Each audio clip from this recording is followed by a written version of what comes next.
Começa agora a Academia Espiritual. A Palavra de Deus fortalecendo a musculatura da nossa alma. Comunicando, Padre Júnior Pereira. Louvado seja nosso Senhor Jesus Cristo, para sempre seja louvado. Salve Maria, Mãe da Misericórdia. Estamos chegando neste dia 13 de agosto, sexta-feira, com a nossa Academia Espiritual.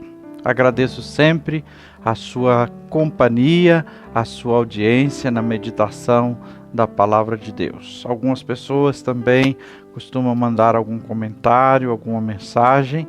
Eu agradeço muito, e fico feliz que este nosso projeto possa ajudar muitas pessoas na meditação da Palavra de Deus. Não esqueça, você que está aí no canal do YouTube, deixar o joinha para que este vídeo possa alcançar mais pessoas.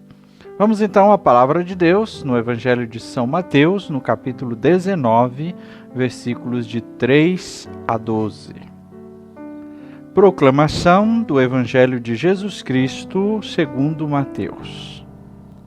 Naquele tempo, alguns fariseus aproximaram-se de Jesus e perguntaram para o tentar: é permitido ao homem despedir sua esposa por qualquer motivo? Jesus respondeu: nunca lestes que o Criador, desde o início, os fez homem e mulher? E disse: por isso o homem deixará pai e mãe e se unirá à sua mulher, e os dois serão uma só carne? De modo que eles já não são dois, mas uma só carne. Portanto, o que Deus uniu, o homem não separe. Os fariseus perguntaram: então, como é que Moisés mandou dar certidão de divórcio e despedir a mulher? Jesus respondeu: Moisés permitiu despedir a mulher por causa da dureza do vosso coração. Mas não foi assim desde o início. Por isso eu vos digo, quem despedir sua mulher, a não ser em caso de união ilegítima, e se casar com outra, comete adultério. Os discípulos disseram a Jesus: se a situação do homem com a mulher é assim, não vale a pena casar-se. Jesus respondeu: nem todos são capazes de entender isso, a não ser aqueles a quem é concedido. Com efeito, existem homens incapazes para o casamento, porque nasceram assim. Outros porque os homens assim os fizeram. Outros ainda se fizeram incapazes disso por causa do reino dos céus. Quem puder entender, entenda. Palavra da salvação. Glória a vós, Senhor. Queridos irmãos, queridas irmãs, nós estamos celebrando a Semana da Família. E justamente nesse dia de hoje, nesta sexta-feira, a Palavra de Deus vem nos falar sobre o casamento. O casamento como sacramento, como matrimônio, projeto de Deus desde a origem, e que é uno e indissolúvel. Uno porque os dois se tornam uma só carne. Indissolúvel porque nada, só a morte pode dissolver o vínculo do matrimônio. A questão apresentada, como o próprio evangelista nos diz, tem uma proposta de pegar Jesus, de tentar Jesus, de fazer com que ele caia numa armadilha. E eles estão partindo de um texto do livro do Deuteronômio, no capítulo 24, que fala sobre a permissão do divórcio. Jesus estava numa encruzilhada, ou como nós costumamos dizer no ditado, numa sinuca de bico. Se ele dissesse que Moisés estava errado, eles diziam que então Jesus não reconhecia Moisés, o grande profeta do povo, e nem a própria lei de Deus que Moisés teria dado. Se Jesus dissesse que Moisés estava certo, totalmente que podia, ele iria contra João Batista, porque João Batista pregou radicalmente contra o divórcio de Herodes com Herodíades. E aí, de uma ou de outra, Jesus caía na armadilha, porque como eles estavam no território de Herodes, provocaria a ira de Herodes e tinham esperança de que assim Herodes resolvesse matar Jesus, como fez com João Batista. E aí então se livrariam de Jesus. Mas diante da questão, Jesus faz o quê? Jesus não vai lá no livro do Deuteronômio e diz, olha, está escrito isso, Moisés fez desse jeito, era assim, papapá. Não. Jesus vai lá na origem, vai lá no Gênesis, chamando a atenção para o projeto original de Deus. O projeto de Deus, desde o começo, foi que o homem e a mulher se unissem e os dois se tornariam uma só carne. Deus criou o homem e a mulher e não justifica numa união, uma separação.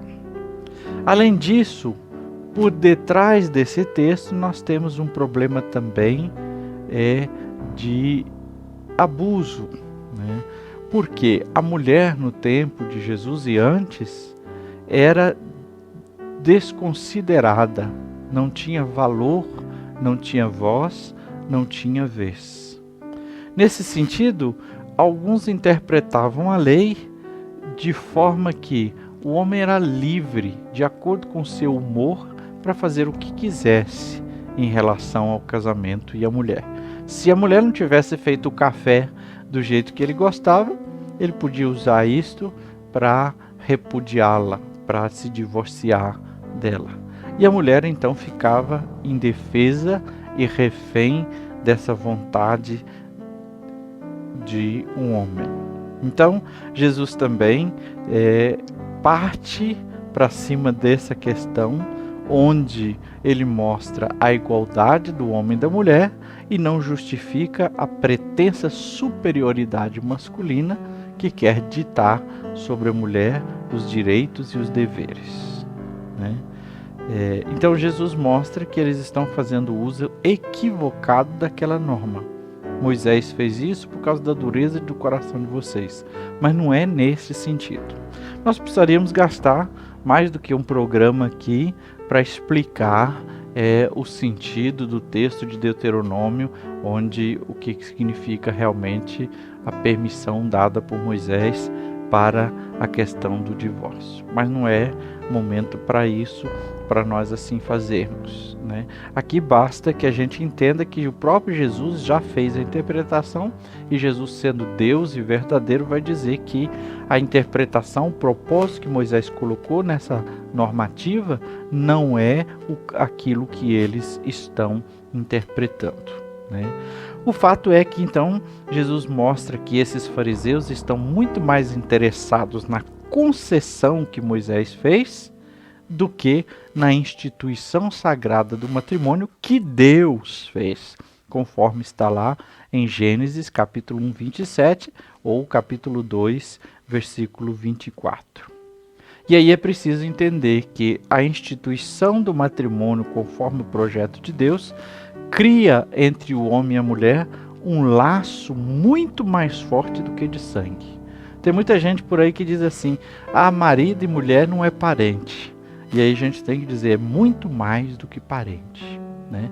O laço de sangue que se cria entre um homem e uma mulher pelo sacramento do matrimônio é maior do que o laço de sangue de pais e de filhos, né? Os dois se tornam uma só carne, e só a morte pode separar. Uma separação de um matrimônio fora disso é mutilar um único corpo que foi consagrado, né? O casamento criou um só corpo. É claro que a igreja, como mãe, né, ela também tem os caminhos de misericórdia e de salvação. Não para apaziguar a situação ou para criar uma possibilidade, né? Nosso Senhor Jesus, no evangelho que nós ouvimos, no versículo 9, vai dizer que, a não ser em caso de união ilegítima, que o matrimônio então pode ser separado. E aí o que Jesus está falando é o que a igreja aplica na questão da nulidade matrimonial. A igreja não anula casamento, não faz divórcio. Pelo contrário, ela luta sempre pelo vínculo matrimonial. Mas existem casos em que, analisados e feito um processo, a igreja reconhece que, embora aconteceu a celebração, né, aquele casamento não criou vínculo, porque aquela união foi ilegítima, por algum motivo, conforme os cânones da igreja. Só para pegar um mais claro e mais específico, por exemplo, uma pessoa que casa por obrigada, vamos supor, questão da gravidez. Não tinha pretensão de casar naquele momento, não tinha propósito, não amava o suficiente para isso, mas a mulher ficou grávida e, por causa da família, da sociedade ou questões psicológicas, então contraíram o matrimônio, mas sem liberdade, sem vontade. Esse matrimônio é ilegítimo, é nulo. Por quê? Porque não houve a liberdade. Então é nesse ponto, nesses quesitos, que a igreja trabalha um processo chamado nulidade matrimonial para reconhecer se na raiz daquele casamento, quando já não deu certo, então muitas vezes o casamento fracassado é porque na raiz tem alguma coisa errada. Então a igreja vai analisar, fazer um processo e aí sim declará-lo nulo, né? Então deve-se buscar a orientação de um padre, quem já passou por um casamento, o casamento fracassou e não tem possibilidade de retorno, para uma orientação. Quem sabe é possível naquela história, naquele contexto, uma nulidade matrimonial. Bom, depois também nós encontramos uma segunda parte nesse texto que é mais difícil de compreensão. Mas o fundo que Jesus quer dizer é do chamado da vocação. Alguns têm o chamado, a vocação para o matrimônio, outros não têm. E inclusive outros não querem ter, escolhem não ter esse chamado por causa do reino de Deus de um modo mais específico. E aí, finalizando a nossa meditação, qual o apelo, a condição e a advertência que esse texto nos traz? O apelo é que o divórcio não faz parte do plano de Deus. A condição dada a essa situação é por causa da dureza do coração humano, é que leva, é que provoca e promove o divórcio. A advertência de Jesus: desde o começo Deus criou homem e mulher para serem uma só carne, os uniu para se tornarem uma só carne. E vamos à nossa academia espiritual. Primeiro passo, o alongamento. Se coloque na presença de Deus, faça a sua oração, uma invocação ao Espírito Santo, peça seus dons e sua luz. Faça um silêncio amoroso na presença de Deus. Segundo passo, o aquecimento. Vamos meditar um pouquinho hoje, reza e medita um pouquinho hoje sobre esse sentido e a responsabilidade que o matrimônio está tendo na sociedade que nós vivemos, né? E sobre os efeitos do divórcio para os filhos, para as pessoas, para a sociedade. Terceiro passo, treinamento.